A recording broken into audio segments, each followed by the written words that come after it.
Bonjour tout le monde. Excusez-moi, je suis vraiment en retard aujourd'hui. Là, j'ai eu un inconvénient de dernière minute. Vous savez que j'ai des enfants. C'est une des raisons et c'est ça. Donc, bienvenue encore une fois sur le live avec Perpétue Robert, naturopathe. Aujourd'hui, on va avoir un sujet bien intéressant parce que quand on avait parlé de... Attends, je suis en train de partager sur ma page et le groupe et je vous demande de faire pareil également. OK? Donc, en attendant, si vous me trouvez, je vous suis, qu'est-ce que je suis en train de dire? Si vous me trouvez sur la page, bienvenue. Et merci de participer. Je vous demande également de partager le live. Et pour ceux et celles qui reviennent à chaque fois, vous savez très bien que j'adore j'adore lire vos commentaires. Donc, je vous demande de participer, à continuer à participer dans le live, continuer à me poser des questions et surtout continuer à partager. OK. Donc, on va parler aujourd'hui de l'inflammation de le corps. Beaucoup de gens ne pensent pas comment l'inflammation est la source de beaucoup de problèmes qu'on a là. Et ce qui arrive, c'est que beaucoup de maladies, incluant le cancer, tendent à voyager et à migrer vers les zones de l'inflammation. Ça veut dire que là où tu as une inflammation bien déterminée, ce qui va arriver, c'est que dans cette partie-là, les maladies vont se déclarer et différents types de maladies, comme on dit, incluant le cancer et d'autres choses, vont provoquer l'inflammation. Donc, parce qu'il y a une réaction qui se fait, une réaction immunitaire qui se fait avec l'histamine dans le corps. L'histamine, c'est ce qui est déclenché quand on a un problème inflammatoire. Donc, ce qui arrive, trop d'inflammation, trop d'histamine dans cette partie-là, dans le corps, peut vous fatiguer. Et beaucoup de choses, beaucoup de personnes ont de l'inflammation et ils ne le savent pas. Ou du moins, ils le savent, ils savent que ça fait mal, mais ils ne pensent pas que c'est de l'information et ne sachent pas également que ça peut provoquer des problèmes de santé assez graves. Donc maintenant, c'est quoi les déclencheurs d'inflammation que nous avons? Un des déclencheurs d'inflammation, on a l'allergie alimentaire. Beaucoup de gens sont allergiques. Beaucoup de gens sont d'allergie inflammatoire, d'allergie alimentaire et ne le savent pas. Si vous le savez, c'est bon pour vous. Vous savez pourquoi? Parce que dès que vous savez que c'est pas bon pour vous, que c'est une inflammation, j'espère que vous allez prendre, vous allez agir en conséquence. Ça veut dire si vous avez que cette inflammation, ou dès que je le mange, j'ai une crise alimentaire, ou j'ai de l'inflammation, je peux pas respirer, c'est parfait, il faut être content, parce que il y a des gens qui qui ont de l'inflammation et qui ne le savent pas. On prend par exemple des produits laitiers, le noix, le gluten. Beaucoup de gens sont constamment malades et ne savent pas. Même pas le produit laitier, on dit beaucoup de gens sont intolérants au lactose, mais ils pensent juste j'ai un petit mot de ventre ou j'ai un petit problème quelconque et je le sais pas. Mais ça me dérange un peu. Mais non, dès que ça te dérange un peu, c'est parce que le corps est en train de dire non, c'est pas bon pour toi, il faut changer. Donc, quand vous mangez quelque chose que vous êtes allergique, qu'est-ce que ça fait? Ça provoque de l'inflammation au niveau de l'intestin grêle, au niveau du côlon. Certaines parties du corps, il paraît que même certaines parties du corps pourraient être allergiques à certaines choses, mais pas d'autres parties du corps. Je ne sais pas si vous avez déjà entendu ça. Par exemple, ok, je vais vous donner un exemple. J'étais un peu allergique à l'aloe vera. Mon cuir chevelu n'aimait pas l'aloe vera. Mais l'aloe vera sur mon corps, je peux vous dire, j'ai pas d'inflammation. Mais dès que je le mettais dans mon cuir chevelu, ça me grattait. J'avais des démangeaisons, ça piquait, ça me fait mal. Mais sur le corps, c'est parfait. J'avais aucun problème. Donc, pour vous dire que certaines parties du corps peut réagir à une inflammation quelconque et d'autres parties du corps ne réagissent pas à l'inflammation. OK? Donc, La deuxième source d'inflammation c'est très populaire et beaucoup de gens ne le chassent, ne le savent pas non plus. C'est la résistance à l'insuline. La résistance à l'insuline, qu'est-ce que c'est? C'est quand le corps il est tellement habitué au sucre que maintenant, il veut plus en entendre parler. C'est comme non, pas de sucre. OK? Donc, c'est la résistance à l'insuline. Le corps a la difficulté à digérer le sucre que tu l'as donné. Donc, une fois que vous donnez un peu de sucre dans le corps, vous voyez que vous êtes comme ça, vous êtes fatigué et le taux de sucre reste élevé pendant un certain nombre de temps. Donc, mais ça provient beaucoup du sucre caché. On parle du sucre caché comme le jus. Okay?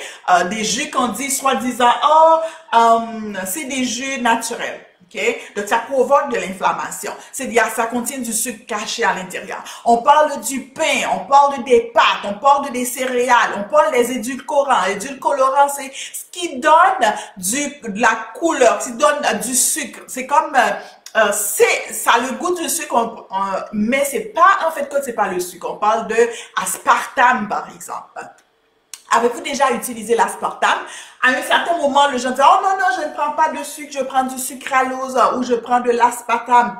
Il faut mettre un grand point d'interrogation parce que c'est peut-être pas la meilleure chose à faire. Donc, ce que ça fait, ça pourrait causer des quantités élevées d'inflammation. On a une raideur au niveau du cou, on a une raideur au niveau des dos, on a une raideur dans la jambe au niveau du genou, on a des douleurs sur le corps, on a des douleurs dans la circulation. Donc, et on ne se rend pas compte que c'est le sucre qui est tellement inflammatoire que ça vous donne de l'inflammation partout dans le corps. Et ça, c'est très dangereux. Okay? On a aussi le cortisol. Le cortisol, c'est comme une hormone quand tu es... c'est une hormone inflammatoire qui est sécrétée par les glandes surrénales. Les glandes surrénales, c'est deux petites glandes qu'on a sur les reins. Et quand on est au niveau d'un stress assez élevé, qu'est-ce qui arrive? Ces glandes-là sécrètent de la cortisol. Et ce que fait le cortisol, ça va provoquer une affection inflammatoire. Et que ce soit, et toute condition qui comprend la prise de cortisol synthétique, parce que souvent, moi j'en ai pris, j'ai eu des problèmes au niveau du cuir chevelu et je prenais des shots de cortisone au niveau du cuir chevelu pour dans les inflammations. OK?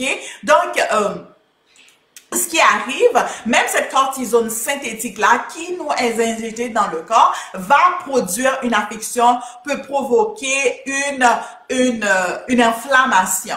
OK? Donc, ça nous donne une affection inflammatoire. Il y a aussi le fait qu'on ait une faiblesse.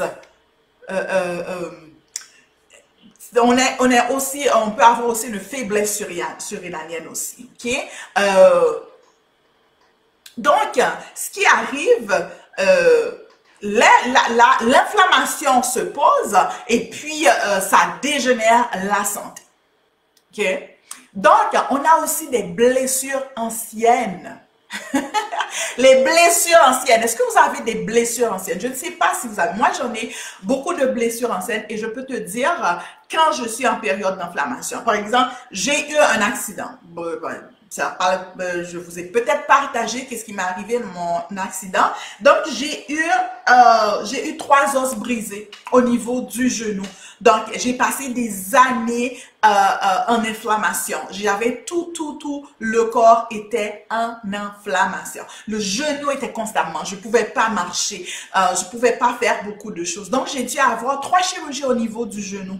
Puis l'inflammation. En fait, c'est ce qui a provoqué que j'ai fait un changement radical dans mon alimentation, que je suis devenue majoritairement une alimentation végétalienne. Ça veut dire que je mange beaucoup plus de plantes. Okay? Donc, les blessures anciennes provoquent aussi des inflammations. Et vous allez voir, aussitôt que votre taux d'inflammation augmente un petit peu, vous allez le sentir. Comme je dis, mon genou, dès que je prends des choses qui sont pas bonnes, je vais le sentir au niveau du genou. Et j'ai aussi eu à avoir des béquilles pendant un nombre d'années parce qu'à chaque fois que j'avais une chirurgie, j'ai passé des mois avec des béquilles. Ce qui arrive à mon épaule gauche aussi, les chevilles gauche, la cheville gauche aussi sont souvent en inflammation dès que j'ai un problème, dès que je mange, dès que j'ai un stress assez élevé ou où je mange pas comme je devrais être, ces anciennes blessures-là, ça reprend surface. Parce que il faut savoir que les anciennes blessures, bien que ça guérit souvent, ça laisse aussi des cicatrices dans le corps. Donc, les blessures anciennes causent de l'inflammation. Et on a aussi des infections. Les infections font partie du système immunitaire où le corps attaque certaines choses, ok? On peut avoir des infections urinaires, on peut avoir des infections même au niveau de la dent. On en a parlé ça au niveau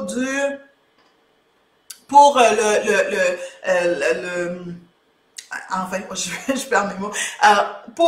On a parlé de les microbiomes. On a dit aussi que quand il y a un déséquilibre au niveau du microbiome dentaire, quand on a des gencives qui saignent, c'est une source pour que les bactéries puissent pénétrer. Les bactéries pénètrent à l'intérieur les bactéries pénètrent à l'intérieur de cette blessure-là qui se fait au niveau des gencives et s'en vont au niveau de la circulation sanguine. Donc, ça va causer les infections, causent des problèmes. Et ces bactéries-là, salut Carmen, merci, ça va extrêmement bien, merci. Donc, ce qui arrive que les gencives saignent, ok? Et puis, les bactéries circulent au niveau des gencives. Et quand les bactéries circulent au niveau des gencives, ces bactéries-là vont s'installer dans le corps. Et qu'est-ce que ça va faire? Ça va faire une inflammation au niveau du corps. Et ces inflammations-là, je t'assure, peuvent provoquer des maladies. C'est souvent, on va voir que les gens vont chez le médecin, on fait des examens, des prises de sang, à n'en plus finir et tous les examens révèlent quoi? Négatif, qu'il n'y a rien, on est parfait, tout est parfait, madame. Hey, c'est bémol. C'est parce que il y a des bactéries qui sont à l'intérieur du corps. Et ces bactéries-là sont cachées. Okay? Ces bactéries-là sont pas faciles à détecter et ça donne des infections. Si c'était des infections urinaires, on dit ok, c'est des infections urinaires, je peux le donner. Mais si les infections se cachent au niveau du cerveau ou au niveau d'autres parties du corps, c'est difficile à détecter et c'est pour ça qu'on voit qu'on est malade et on ne trouve pas. Donc, si vous avez des gencives qui saignent, faites très, très, très attention. C'est dangereux. Parce que quand ces bactéries-là s'en vont, passent dans la circulation sanguine, ces bactéries-là peuvent aller au niveau du cœur. Donc, ce qui arrive, c'est que on peut voir que la personne est apparemment très en santé ou la personne n'a pas une force gras corporelle, n'est pas obèse. Et puis la personne, bam, qu'est-ce qui arrive? Il a une maladie cardiaque, un arrêt du cœur. Mais la personne il n'y avait rien. On peut aller voir au niveau des vents, qu'est-ce qu'il y a. Et même des choses au niveau, ce qu'on appelle des plaques qu'on met, on appelle ça des fillings, au niveau des dents, pour des caries, on le met à l'intérieur. Qu'est-ce qui arrive? On voit que au-dessous de ce plomb-là, où ces matériaux qui sont utilisés, où la carie dentaire est là, il y a des bactéries qui peuvent aller se cacher là-dedans. Et même des fois, les gens sont en inflammation avec les produits qu'on a mis au niveau des dents. Même vous voyez les choses les broches dentaires qu'on met, qui sont des métaux, ce qui arrive des gens, il y a beaucoup de gens qui font de l'inflammation avec et on ne le sache pas. Et ces bactéries-là profitent pour circuler au niveau de la circulation sanguine et s'en vont au niveau du corps. OK? Juste là, merci Carmel. Merci. Donc, qu'est-ce qu'il y a à reprendre? On va nous dire, OK, si des infections perpétuent, on va prendre des antibiotiques. Hey, on a parlé de ça. L'effet des antibiotiques au niveau du corps. Ces antibiotiques-là, qu'est-ce que ça fait? Ça détruit la flore intestinale. Parce que quand ça arrive, ça détruit tout ce qu'il y a sur le passage, que ce soit beau, que ce soit mauvais. Qu'est-ce qui arrive dans bien souvent des cas? Regarde, je vous dis pas de ne pas aller chez le médecin, de ne pas prendre vos antibiotiques. C'est à vous de faire des choix. Donc, le choix est à vous. OK? Consultez avec votre médecin, discutez avec votre médecin pour voir qu'est-ce qui est le mieux adapté pour vous et donc, faites votre choix. Donc, les antibiotiques, qu'est-ce qu'ils font majoritairement? Ça détruit la flore intestinale. Donc, ça détruit tout ce qu'il y a sur le passage, tout ce qui est antibactéries. Hey, on a aussi des bonnes bactéries dans le corps. On n'a pas seulement des mauvaises bactéries. Quand on prend des antibiotiques, et souvent qu'on prend des antibiotiques à répétition, qu'est-ce qui arrive? Ça détruit la flore bactérienne. Ça détruit que les bons et les mauvais bactériens. Donc, voilà. Si tu détruis les bons bactéries, qu'est-ce qui arrive? On arrive avec un système immunitaire qui est très faible et une flore intestinale où les bonnes bactéries sont réduites. Et quand les bonnes bactéries sont réduites, qu'est-ce qui arrive? On a un système qui est fragile. Et pour avoir une repopulation de ces bonnes bactéries-là, ça prend des mois et dans certains cas, des années. Pourquoi? Parce que nos alimentations ne supportent pas la repopulation de ces bonnes bactéries-là. Donc, OK. Donc, dans ce cas-là, qu'est-ce qu'il faut faire? Vous allez me dire, Vertu, mais qu'est-ce que je fais dans certains cas, dans ce cas-là pour les antibiotiques? Allez un petit peu vers les antibiotiques qui sont à peu près naturels. Je vais vous donner le clou de girofle. C'est un antibiotique très, très naturel. L'origan, l'ail et éviter le sucre qui nourrit l'infection. OK? Jusque-là, ça va? Donc, on est allé sur... on a déjà vu le numéro 5, on va voir le numéro 6. OK, là, à part les infections, on a les oxydants. Tout ce qu'on a, des radicaux libres qui provoquent de l'oxydation au niveau du corps. Il s'agit de trop de sucre. On a déjà parlé, je sais que vous allez dire, oh, on met tout sur le sucre, mais c'est évident. Le sucre que vous consommez, c'est pas le sucre des fruits, c'est pas le sucre de canne en plus, ok? Autrefois, dans notre pays, quand j'étais à Haïti, on avait la ASCO qui produisait le sucre de canne. On n'a même plus de sucre de canne. Majoritairement, le sucre qu'on consomme vient de la betterave et beaucoup de betteraves qui ont été produits de façon OGM, ça veut dire que c'est transformé génétiquement. Ce n'est plus ce qu'ils étaient avant. On les fait produire de façon rapide. Okay? Ensuite, des agents de blanchiment. Donc, je ne vais pas faire un cours sur le sucre, mais le sucre, c'est un destructeur potentiel de notre santé. Okay? Donc, à part de sucre, il y a la malbouffe qu'on mange. Il y a la malbouffe, quand je dis la malbouffe, hein, la cochonnerie, notre fameuse Maggi, le bouillon Maggi qu'on met dans notre alimentation. On est bombardé de ça. En passant, si vous écoutez le live, je vous demande de le partager. On est bombardé de monosulfate glutamate, notre fameuse Maggi. Les gens me disent, mais Perpétue, j'en mets juste une petite pincée. Oui, regarde, une petite pincée. On appelle ça... en fait, je ne sais pas exactement comment vous le dire, mais c'est comme si vous aurez un grand contenant comme ça, juste une petite poussière, particule par milliers, une petite poussière est capable de détruire considérablement tout ce que vous mangez. En outre, qu'est-ce qu'il fait? Il augmente le sucre au niveau du corps. Donc, on dit, oh, je mange pas le cube, je prends la poudre. C'est la même chose, que ce soit la poudre jaune, rouge, vert, je sais pas laquelle couleur. Là où je suis au Canada, s'ils parlent des épices du chef ou ils parlent de la poudre jaune qui n'est pas autre que Maggi, c'est la même, en bon québécois, c'est la même chose. Maudite affaire. C'est la même chose que c'est.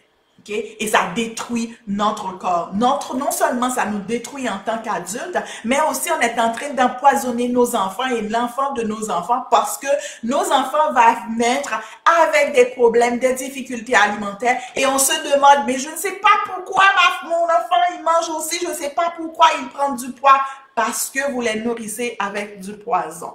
En fait, vous ne le saviez pas, mais maintenant je suis en train de vous le dire. OK? Donc, la malbouffe, on a aussi l'alcool et le fer libre. Le fer libre, pourquoi je vous dis ça, le fer libre? C'est un fer qui est dans la circulation sanguine et que le corps, il ne comprend pas et que le corps, il n'accepte pas. Je vais vous donner un exemple. Quand je vous parle d'aliments transformés, votre fameuse farine blanche ou en fait la majorité de votre pain, OK? La majorité de votre pain est faite avec de la farine blanche. Qu'est-ce qui est écrit? La farine est enrichie. Pourquoi est-ce que c'est enrichi? Pourquoi on doit le mettre enrichi? C'est parce que tout ce qui était naturel dans cette farine-là a été enlevé et on doit mettre, entendez bien ça, on doit mettre d'autres choses qui ne sont pas naturelles. On doit mettre du fer ou de la vitamine A ou de la vitamine E, je parle n'importe quoi là, mais toutes les vitamines qu'on a mis à l'intérieur de cette farine-là, elle n'est pas, toutes ces vitamines-là sont pas normales. Toutes ces vitamines-là sont des sources chimiques. Le corps, il ne l'accepte pas. Alors, en outre, on va avoir, ils ont ajouté du fer et puis on regarde la quantité dans nos ingrédients et puis on met quantité de fer. Le fer là, ce fer là va rester dans la circulation sanguine. Ce fer là que tu es en train de prendre dans la nourriture qui est enrichie, elle est libre. Elle circule et quand elle circule, elle est très corrosive et oxyde l'organisme. Il détruit l'oxyde du cerveau, détruit les artères et crée un effet de rouille. Est-ce que vous avez déjà vu une rouille, la rouille? Dis-moi, si vous l'avez déjà lu, mettez-le dans la section des commentaires. C'est exactement cette rouille-là que se fait, c'est exactement ce qu'est en train de faire le fer libre. Quand je dis rouiller, ça veut dire abuser, ça veut dire n'est plus la même ce qu'il était, devient corrosif un peu. OK? Et trop de fer en excès peut causer beaucoup d'infections et d'autres problèmes. Parce que quand on voit la rouille, on a quelque chose qui est rouillé, du fer qui est rouillé, on fait comme ça et puis en fait, c'est la même chose que ça produit. Ça va produire des bactéries, des infections au niveau du corps, au niveau du cerveau. On nous demande pourquoi l'Alzheimer, pourquoi la démence, pourquoi il y a autant de gens, de jeunes personnes qui ont de la démence. Alors, on sait, il y a autre chose que l'aliment que nous mangeons. Je sais que ça paraît un peu alarmant, mais va aller le plus que tu es capable de faire. Et hier, on a parlé de quoi? On a parlé de jeûne intermittent. Si vous n'avez pas eu la chance d'aller voir les vidéos que j'ai fait sur le jeûne intermittent, je vous invite d'aller les regarder parce que ça va nous envoyer nous aider. Tu fais le plus que tu es capable de faire et quand tu rentres en jeûne, dans une période de temps, ça donne le temps au corps d'aller décomposer certaines cellules, certaines choses qui ne sont pas bonnes à faire un auto-nettoyage. Mais si tu es constamment en mode d'alimentation et spécialement si vous n'êtes pas dans un pays du tiers-monde, ben vous êtes dans un pays où la bouffe, la nourriture est assez disponible. On ne fait que rentrer, ouvrir le réfrigérateur et on mange sans arrêt. Donc, on est constamment en mode digestion, on est rarement encore en mode de réparation de nos cellules. OK? Je sais que je parle un peu vite, mais si vous avez des questions, mettez-le dans la section des commentaires. OK?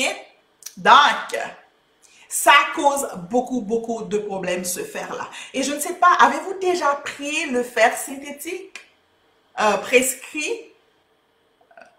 Dis-moi dans la section des commentaires, qu'est-ce que ça fait? Tu as de la difficulté à aller dans la toilette, la constipation. Et on sait c'est quoi l'effet de la constipation au niveau des intestins. OK? Maintenant, on parle de l'alcool. Oui, je sais. De plus en plus, oh non, je prends juste une petite verre d'alcool par jour. Ou je prends juste une bière par jour.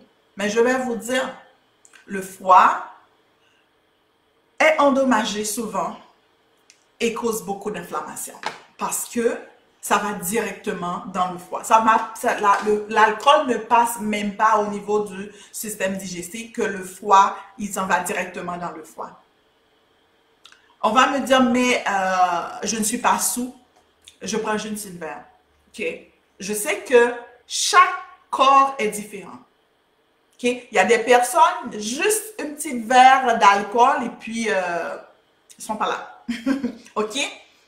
Tant mieux pour cette personne-là, parce que cette personne-là sait que moi, je ne peux pas toucher l'alcool parce que c'est pas bon pour moi.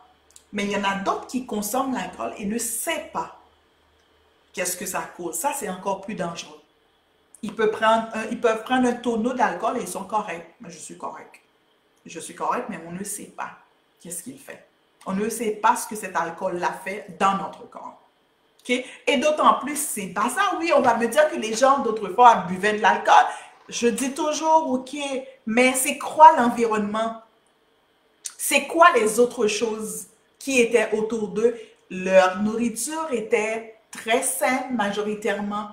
On va dire que ils cueillaient dans leur jardin, ils mangeaient directement dans leur jardin. Donc ça veut dire que ils mangeaient des choses qui étaient, qui pouvaient supporter le foie. Ils mangeaient des choses qui pouvaient aider le foie à la réparation des cellules. Mais maintenant, plus que jamais, on est bombardé de choses à droite et à gauche partout. Donc il faut faire le plus d'attention possible. Ok? L'oméga 6 aussi cause l'inflammation. Quand on parle d'oméga 6, c'est un type de gras. On a oméga 3, on a oméga 6, on a oméga 9.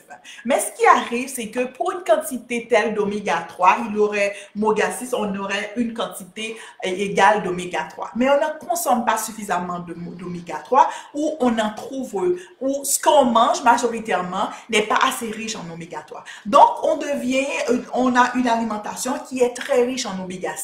Quand on parle de oméga 6, on va parler spécialement ceux qui sont au niveau des États-Unis, dans l'Amérique. On a beaucoup de maïs, on a beaucoup de soja aussi qui sont riches en oméga 6. Pourquoi? Parce que ce sont des produits OGM hautement inflammatoires. Ils sont transformés génétiquement.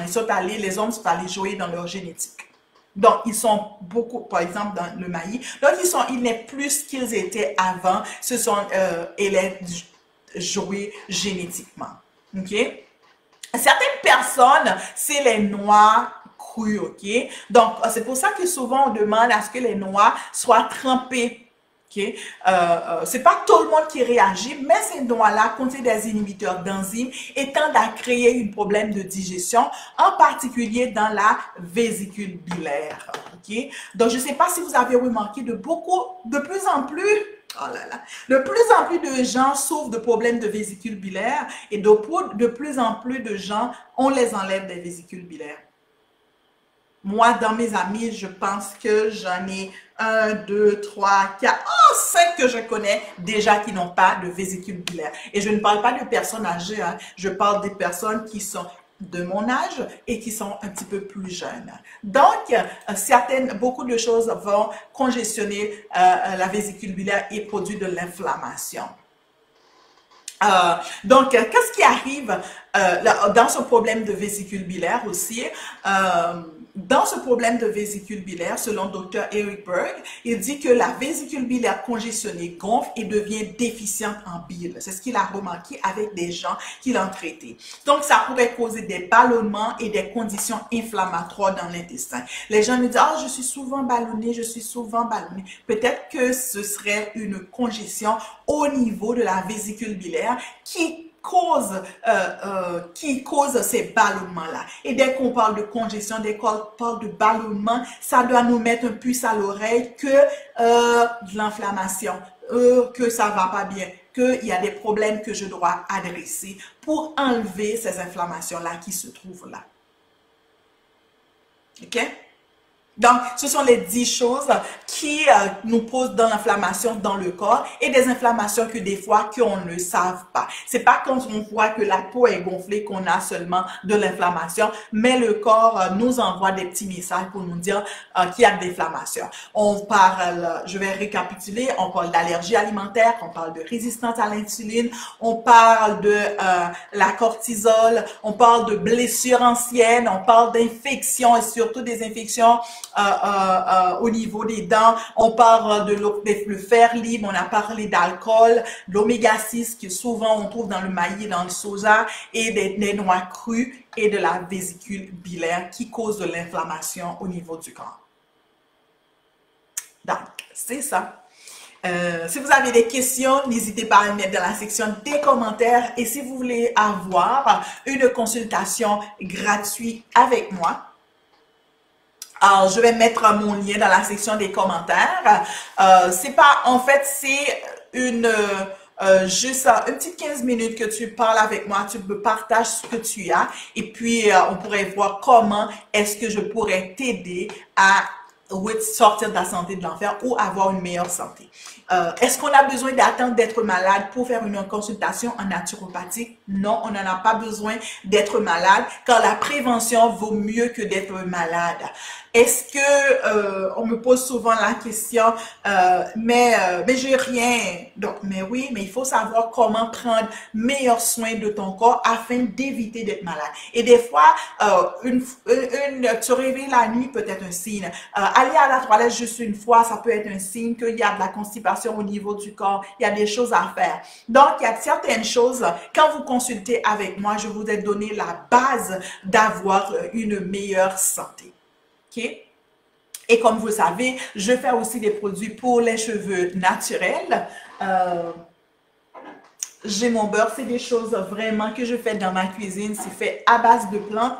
Vous savez tous que j'ai eu des problèmes pendant des années au niveau du cuir chevelu. En passant, je prenais moi aussi de la cortisol au niveau du cuir chevelu. Donc, j'ai passé des années à avoir des problèmes d'inflammation au niveau du cuir chevelu à cause d'une permanente et aussi à cause que je prenais de la cortisol. Donc, j'ai des beurres, j'ai 2 beurres en fait, et puis 2 huiles que je fais. C'est des huiles qui sont faites à base de plantes et aussi de beurre de karité, de beurre. C'est tellement safe, on peut le mettre sur les bébés. Ça peut être utilisé. Ce n'est pas des produits, comme on dit, des produits pour bébé, mais c'est des produits toxiques à moins de... la quantité est moins, mais c'est vraiment des produits qui sont naturels que je fais, qui sont à base de plantes. Donc, oui, je les mets dans mes cheveux. Je viens juste de les laver, mes cheveux. Je les ai même coupés. Et puis, donc, si vous avez besoin, je vais mettre le lien dans la section des commentaires. Comme ça, vous pourrez le commander. N'hésitez pas. Si vous avez d'autres questions, envoyez-moi un petit message. Ça me ferait plaisir de vous répondre, soit par Facebook, soit par Messenger ou sur perpetu.robert@gmail.com. Sur ce, passe une bonne fin de journée. Bye!